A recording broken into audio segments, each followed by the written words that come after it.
Ollivander slowly began to remove the protections one by one, with more than a few needing his blood to be released. Not much, mind you, merely a single drop each, but the seriousness of the situation was apparent. Once all the locks were removed, the chains were taken off, and the chest was finally opened in a moment that had both Nick and Harry holding their breaths. Nothing happened, like at all. There was no super burst of magic or evil cackling or even a slight change in temperature. Literally nothing changed. Nick wanted to beat an old man for being dramatic for no reason, but controlled himself after seeing Harry have the same problem. Ollivander then began to take boxes of wands out of the trunk and place them side by side on the shop counter. Neither of the two boys interrupted the man and merely waited until he was done. This only took 5 minutes, and finally the last box was placed on the counter, and the man began to take off the tops, revealing the wands underneath. It was clear that these were different than anything that had been presented before, because their colors and patterns were all different than the normal ones. Nick walked up to the counter and sensed each of the wands, and noticed that all of them, save 5, totally rejected him. Of the remaining 5, 3 of them merely seemed hesitant rather than opposed. The last 2, however, were creating visible phenomena as if to try and get his attention. One of them was a strange dark tan and pink swirled wooden wand with a simple handle. Nick noticed hints of treachery in this wand's magic sensation and rejected it immediately. The final wand was the strangest, however, out of all the wands, as it was made out of a reddish-yellow-colored wood with black lightning, like veins of what was clearly a different type of wood along it, its length and a dark, almost black handle. Nick tentatively took this wand in hand, and the shop was filled with an oppressive but vibrant feeling as the wand connected to his magic. Marvelous, simple, marvelous. That wand has been in my family for centuries, and is the only one of it is kind in the entire world. You see, both the wood and core of that wand are unique, in that they both came from the only example of their species to ever be found. The wood was found in the tomb of an ancient alchemist, along with a runic message that said, "First man's mistake. To date, what that implied is a matter of debate." The core, however, was the only feather taken by the offspring of a phoenix and a thunderbird. Both species are notoriously proud and powerful, and so when a miracle child was born of both, many sought to obtain it. Even in it is youth. The bird was so powerful that all who approached it died, leaving it unchallenged for its entire life. It was said that before it died, the mighty bird bestowed this feather upon my ancestor, and then burst into a golden plume of flames and lightning while the sky wept, never to be seen again. I don't know what makes you so different than any who have ever come into this shop, but I look forward to hearing your story. Ollivander finished talking and held out his hand for a handshake. Underscore, underscore, underscore. Underscore, underscore, underscore, underscore, underscore, underscore, underscore, underscore, underscore, underscore, underscore, underscore, underscore, underscore, underscore, underscore, underscore, underscore, underscore, underscore. Underscore, underscore, underscore, underscore, underscore, underscore, underscore, underscore, underscore, underscore, underscore, underscore, underscore, underscore, underscore. My patrons can read at least 5 chapters ahead, along with using the site as a way to directly contact myself, rather than needing to hope I respond to your comments. Patreon.com/user ? U = 81,578,854. Chapter 26. Nick took the wand maker's hand in a daze after hearing the story behind his wand, as it was beyond strange and fantastical. I'll need to check the wand with the system later to try and figure out more about it, he decided worriedly. For the privilege of matching you with your wand today, I won't even charge you, lads, Ollivander said with a happy smile. Harry and Nick left the shop with totally different thoughts on what had just happened. Harry was excited and happy for Nick, while Nick himself was worried that this might come back to bite him in the backside. In the books, unique tended to mean extremely powerful, and the only unique wand shown was the Elder Wand that was supposedly crafted by death itself. My wand is made by the hybridization of the 2 most powerful birds in the world and a wood with a mysterious background. I am fucked, aren't I? Nick thought in despair. Truthfully speaking, Nick had hoped to just sort of blend into the background while at Hogwarts. But if his wand was as powerful as he feared, that may well be impossible, and that didn't even include the presence of not one, not two, but three Master Legilimens, namely Snape, Dumbledore, and one back of the head residing Voldemort, all of which are likely to take note of Nick for different reasons. Voldemort because he was an extremely talented orphan of mysterious heritage. Sounds familiar, right? Dumbledore for that same reason, and because he was near Harry often. Snape, ironically, because of the other two same reasons, and maybe to nurture Nick's obvious talent in potions. But that was doubtful. As much as Snape might want to deny it, chemistry and potions were suspiciously similar, and Nick was going for his master's degree in the subject before he died. Those memories may be almost gone at this point, but clearly he had to have some talent in the fields to be so successful, right? Hagrid showed up, coincidentally, right when they exited the shop with a very large white and black spotted owl in a cage. "Happy birthday, Harry," he said happily, and completely seemed to not notice the owl in question, trying it his hardest to shrink away from Nick and shivering in fear and reverence. "Calm yourself." Nick spoke to the bird, and the owl visible relaxed, but still maintained a respectfully lowered head. Hagrid finally noticed this odd behavior and frowned in confusion. Not normal, those actions. Only seen such a thing when Professor Dumbledore's phoenix, Fawkes, was around. The man said seriously and started looking around for brilliant red and gold birds. Harry, on the other hand, realized that it was Nick that the bird was acting like this to, and remembered the story that Ollivander told them. He then explained this to Hagrid, who was stunned and fell into thought. Wizards are connected to their wands in mysterious ways. And I suppose if that story had an ounce of truth, you might seem like that mighty bird to our owl friend here. Hagrid said honestly, "Suppose in her eyes you may well be royalty? Both thunderbirds and phoenix are princely creatures after all." Hagrid continued excitedly. Nick just rolled his eyes since he was aware that Hagrid was obsessed with magical creatures. The day ended with a trip to Fortescue's ice cream parlor, where Harry got 2 scoops of chocolate ice cream, while Nick got 2 scoops of black walnut ice cream. Miss Smith was less than enthused by Harry bringing Hedwig back with him, but helplessly allowed it on the condition he cleaned. But after her, the bird in question had chilled out considerably after being near Nick for a couple of hours and getting acclimated to his presence. Not to say she wasn't hanging on to his every action, merely just that she didn't look like she might die of fright at all moment. Harry seemed to look disappointed as time went on, and Nick seemed to have forgotten to get him a present. This changed when Nick tossed him a small, shiny object just before they went to bed with a smirk. "Happy birthday, Harry," Nick said with a chuckle at the surprise on the boy's face as he gazed down at the ring. Nick was quite happy with how the ring turned out despite the suffering he went through because of it. Ring name, Otar Grade, rare abilities. Autosizing, shield summoning, growth, counterattack description. A ring designed to mimic a bird in flight forged in the Celebrimbor style. By Nicholas Iron with an advanced technique beyond his means to protect only one person, ever giving the enchantment growth type properties and higher potency. System appraisal. A simple but effective piece of jewelry that has the potential to be great. Made by an up-and-coming ringsmith. Underscore, underscore, underscore, underscore. Underscore, underscore, underscore, underscore, underscore, underscore, underscore, underscore, underscore, underscore, underscore, underscore, underscore, underscore, underscore, underscore,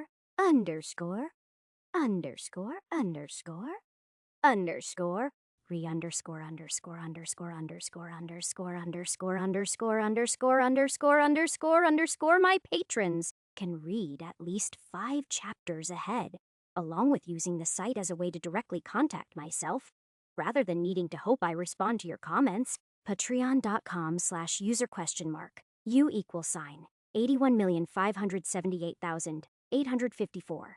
Chapter 27. Nick had gotten the most points out of any forging so far, with the creation of that ring at a total of 152 ring points. He was pretty sure that it was only because of the strict limitations he had placed on the ring during its creation. While the growth type ability was amazing, the fact remained that the only person it would ever work for was Harry alone. Even if it became the most powerful thing Nick ever makes, which he doubted, everyone else could only suck it up and look on enviously.